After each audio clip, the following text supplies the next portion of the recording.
Mathilde Terrier, avec vous, on fait le tour des 15 août. Alors le 15 août, c'est bien sûr la fête religieuse, l'Assomption, mais c'est aussi un grand jour, vous nous dites, dans l'histoire de la musique. Oui, qui est déjà parti en festival ici, Axel.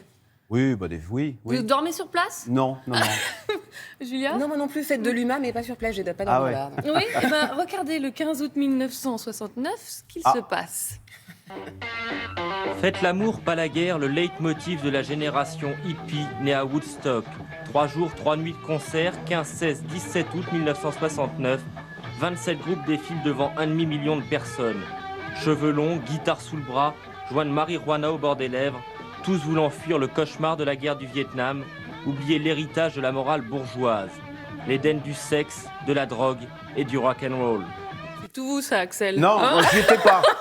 J'étais même pas né. Ah bon? Je sais pas, j'ai vu Woodstock, je me dis ça c'est pour Axel.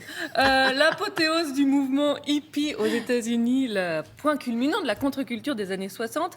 À l'origine, il ne devait être que 50 000 festivaliers, ils seront plus d'un demi-million.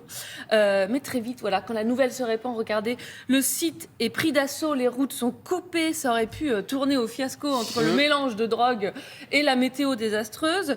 Certains dorment même dans la boue, carrément. Et sur scène, bon, la programmation est complètement dingue. En une trentaine de groupes se relaient de Jimi Hendrix au Who, en passant par Janis Joplin ou Santana. Ce festival devenu culte a changé l'histoire du rock à jamais. Bon, alors, plus sérieusement et de façon un peu plus saine, le 15 août 2004, c'est aussi le jour d'un grand exploit sportif. Et là, pas de marijuana au bord des lèvres, comme le disait le reportage. Décroché ce jour-là au JO d'Athènes par une jeune femme de seulement 17 ans. Il faut tenir, il reste 15 mètres.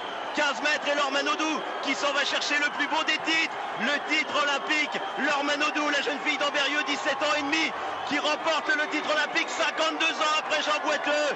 Nouveau record de France, une performance exceptionnelle. Ouais, Laure Manodou devient la première nageuse française championne olympique grâce à sa victoire en 400 mètres nage libre. Avant elle, un seul homme avait permis à la France de décrocher ce titre.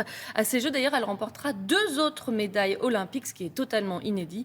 C'est le début, bien sûr, d'une immense carrière jusqu'à son retrait des bassins 9 ans après.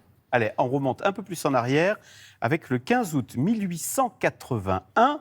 Et c'est un nouveau moyen de communication. Ouais, franchement, je ne la pensais pas si vieille, car qui est-ce qui voit le jour le 15 août 1881 lors de la première exposition internationale d'électricité à Paris? C'est elle.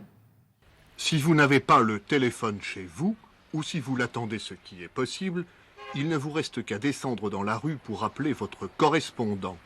Conscient de ce problème, le ministère des Postes et Télécommunications pousse la sollicitude jusqu'à vous demander votre avis sur le confort que vous souhaitez trouver dans ces édicules en plein vent. Bon, à l'époque, la cabine téléphonique ne ressemblait pas à ça. L'archive que vous venez de voir date de 1974, car il faudra attendre le milieu des années 70 pour que ces cabines téléphoniques soient réellement déployées sur le territoire. Ça vous rappelle des souvenirs, Axel, Julia? Oui. Bien sûr. Puis après, avec les cartes, au début avec les pièces, oui, bien sûr. On allait dire des choses. Quand on oubliait l'interphone de quelqu'un, il fallait trouver une cabine. Et voilà. Et alors, à la fin des années 90, on en comptait 300 000. Malheureusement, avec la généralisation du fixe à la maison, mais surtout du portable, et puis d'Internet, la cabine téléphonique est devenue totalement obsolète. Clap de fin, à votre avis? Il n'y a pas si longtemps, Ouais, non 2017. Et beaucoup, aujourd'hui, sont recyclés dans des boîtes à livres.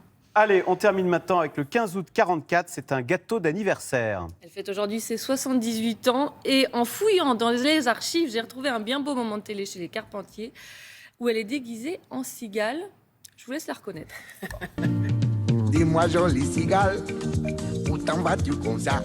Je vais vers le midi, comme tu vois. Mais toi, chère fourmi, que fais-tu donc ici? Je construis l'autoroute de New York à Paris.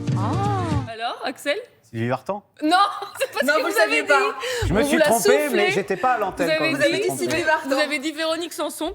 Et donc, non, c'était Sylvie Vartan. Bon, allez, c'est fini, compagnie Mathilde. Avec Carlos. Ça vous irait bien, le costume de fourmi, hein? Bon, merci beaucoup, Mathilde.